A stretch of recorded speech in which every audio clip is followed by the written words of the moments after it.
ओम ब्रह्म सत्यम सर्वधार।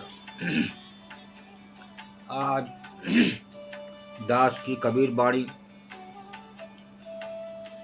प्रभु श्री राम भी कर्म की रेखा नहीं मिटा सकते। क्यों नहीं मिटा सकते?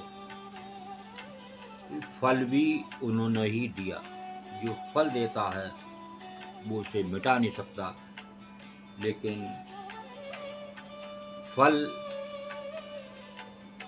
उस फल से किसी तनाव ना हो, उस कर्म को किस प्रकार करें जो हमें नुकसान ना हो, आज उस पर बात होगी, आज उस पर विचार होगा।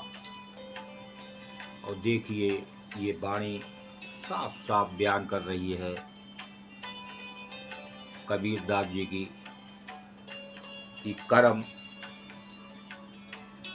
की रेखा प्रभु श्री राम भी नहीं मिटा सकते। तो समझे हम किस प्रकार कर्म करें जो हम थोड़ा सेफ हो जाएं।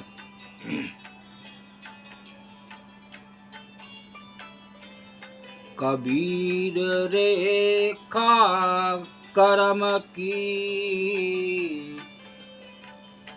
कबीर रेखा कर्म की, कबहु न मिट्टी है राम।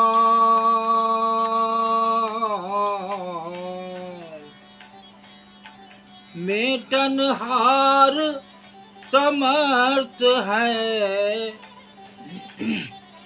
मेटनहार समर्थ है, समझ किया है काम कबीरा, समझ किया है काम।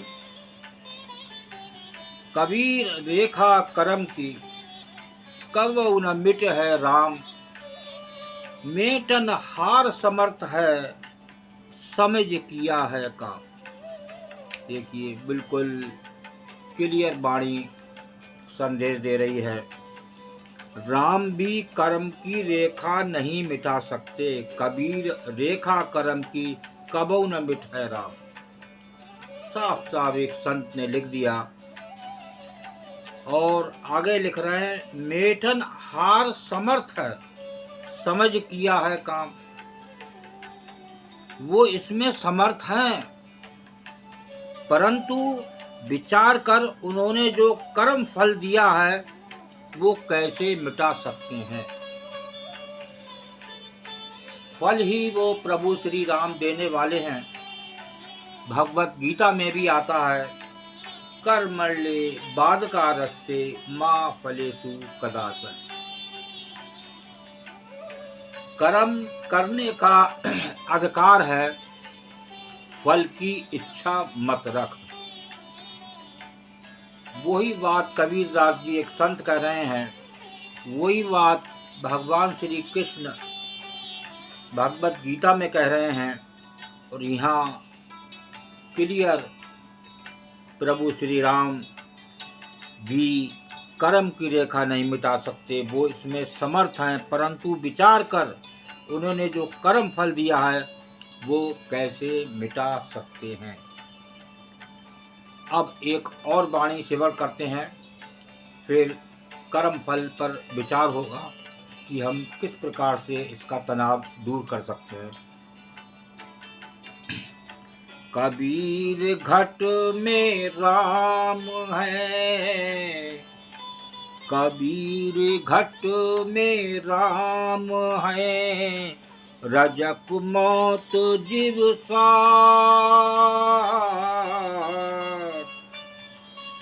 कहा जो चारा मनुष्य का, कहा जो चारा मनुष्य का, कलम धनी के हाथ कबीरा, कलम धनी के हाथ। कबीर घट में राम है, रजक मौत जिव साथ, कहा जो चारा मनुष्य का, कलम धनी के हाथ। प्रभु घर घर में विद्यमान है, कबीर घट में राम है, और जीवन और मृत्यु जीव के साथ है, रजक मौत जीव साथ। जो जीवन है उसमें मृत्यु जीव के साथ है, इसमें मनुष्य का कोई बस नहीं, कहा जो चारा मनुष्य का। इसमें कोई मनुष्य का कोई बस नहीं चलता, क्योंकि जीवन और मृत्यु जीव के साथ है। जबकि लेखनी प्रभु के हाथ में है, कलम धनी के हाथ। कलम धनी के हाथ। जो प्रभु इस देह में विराजमान है, कलम उसके हाथ में है, फिर भी ये मानव डरता नहीं है कर्म करने से। गंदे कर्म आए दिन संसार में हो रहे हैं, भोग विलास, गंदे से गंदे खाना इस संसार में देखने को मिल रहा है।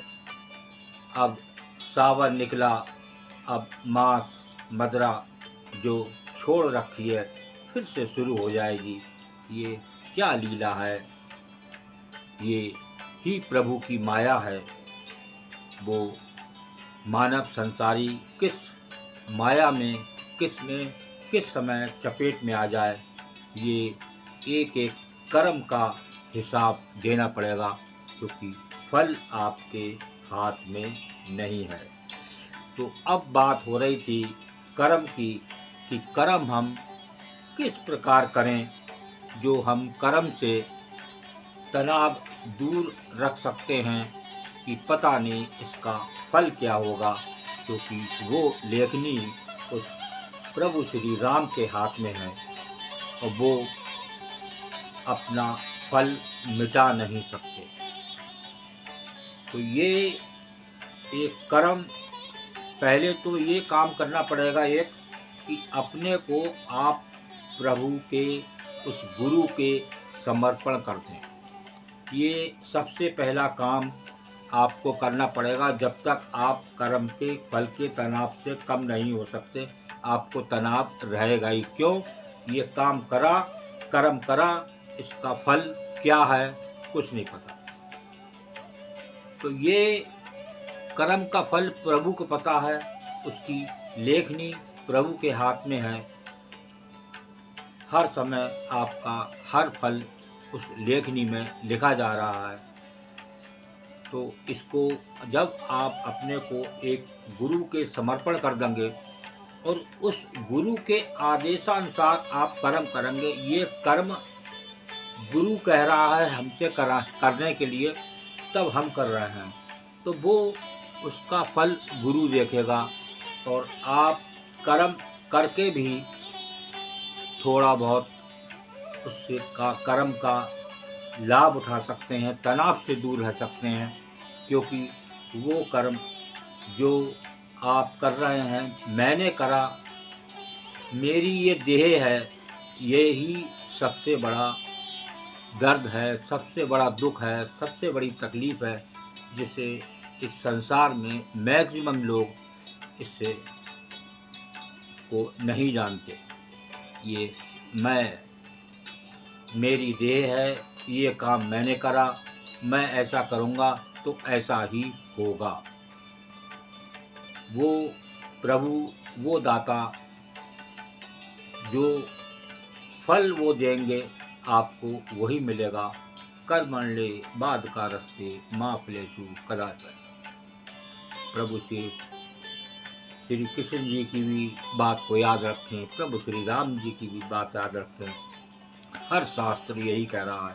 तो आप अपने कर्म को थोड़ा बहुत तनाव कम कर सकते हैं, क्योंकि फल आपके हाथ में नहीं है। इसलिए अपने आप को सबसे बढ़िया रास्ता है एक गुरु के समर्पण कर दें। ओम ब्रह्म सत्यम सर्वदा। दास की कबीर वाणी अच्छी लगी तो ज़रूर शेयर करें और एक बुरे कर्म से बचें। ओम ब्रह्म सत्यम सर्वदा।